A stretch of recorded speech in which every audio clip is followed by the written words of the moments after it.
ایک عامر نے ہی بنایا تھا نا سر نیب کا ادارہ، تو پھر اس کو سیاستدان مل کے ختم کیوں نہیں کر سکے؟ عامر نے بنایا اور پھر اس کے برقرار رہا، پھر ترمیمیں ہوتی رہی، ایک دوسرے پر حکومتوں میں کیسز بھی ایک کرتے دوسرے کے خلاف استعمال ہوتا رہا،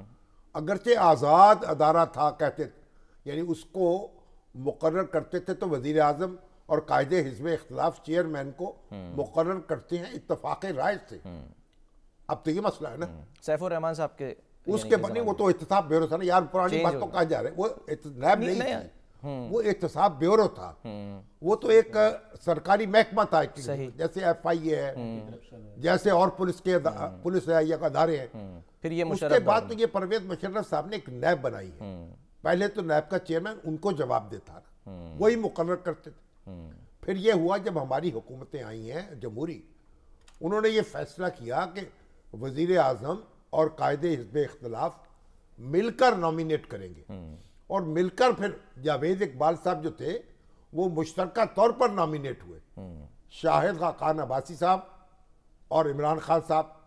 ان کی مرضی سے نامینیٹ ہوئے نا یہ، بالکل اس کے بعد انہوں نے جو کچھ کیا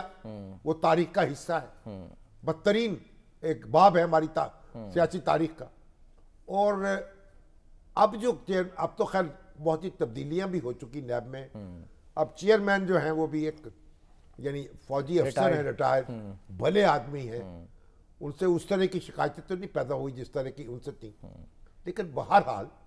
یہ دیکھنا چاہیے نا، یہ وسائل کا ضیاع ہو رہا ہے،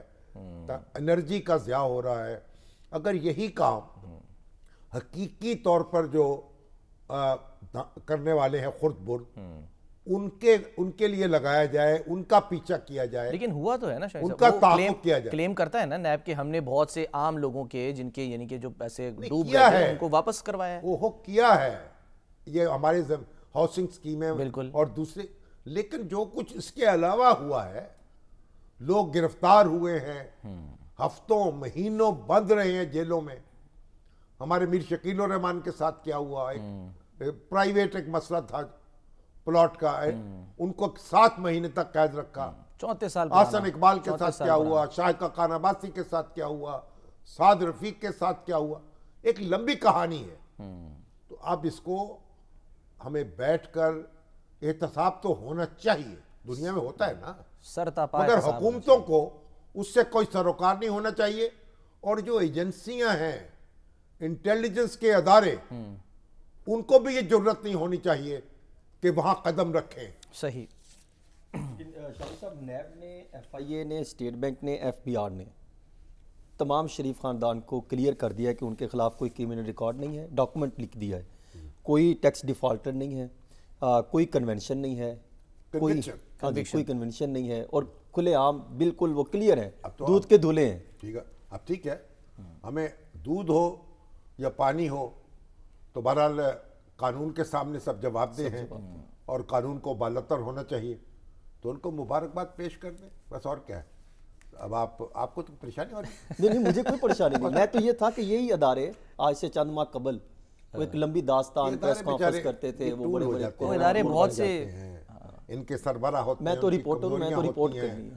ان کمزوریوں کی وجہ سے انہیں بلیک میل کیا جاتا ہے۔ آپ کو رپورٹ آپ خود بھی تو کرتے ہیں، کچھ مل بھی جاتی ہیں کہیں سے، کچھ مل بھی جاتی ہیں، کچھ ہم جب ڈاکومنٹس دیکھتے ہیں۔ نہیں، مجھے تو میں تو وہ پریس کانفرنس رکھا، آپ کو یاد کرا رہا ہوں کہ جب وہ ماضی کی حکومتوں میں آ کے ایک لمبی پریس کانفرنس کی جاتی تھی، کروڑوں اور روپے کے الزام لگتے تھے، پھر یہی ادارے انویسٹیگیشن کرتے تھے، پھر انہی کے اداروں سے ریفرنسز دائر کیے گئے۔ اب وہی ادارے کہہ رہے ہیں کہ بالکل کوئی ان کے خلاف ثبوت نہیں۔ اب جو ہمارے ہیں،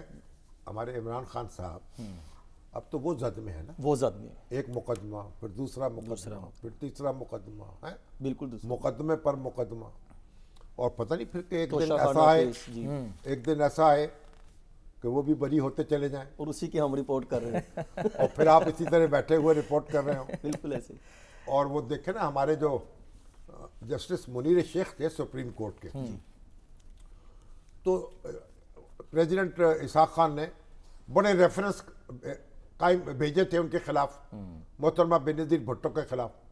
بڑے ٹھوس شواہد ہیں، بڑے مضبوط ریفرنس ہیں، وہ ان کے پاس پہنچے، ان کی عدالت نے کھٹا کھٹ 5 کے 6 ریفرنس جو ہیں 4-5 دن میں اڑا دیے۔ اللہ اللہ خیر صلی۔ تو اب چلیے ہماری دعائیں جو ہیں اور وہ ہمارے اپنے بھائی جان عمران خان کے ساتھ ہیں، اللہ تعالیٰ ان کو سرخرو کرے، حوصلے سے وہ بھی مقابلہ کر لیں. اب تو وہ مضمون لکھ رہے ہیں جیل میں بیٹھے.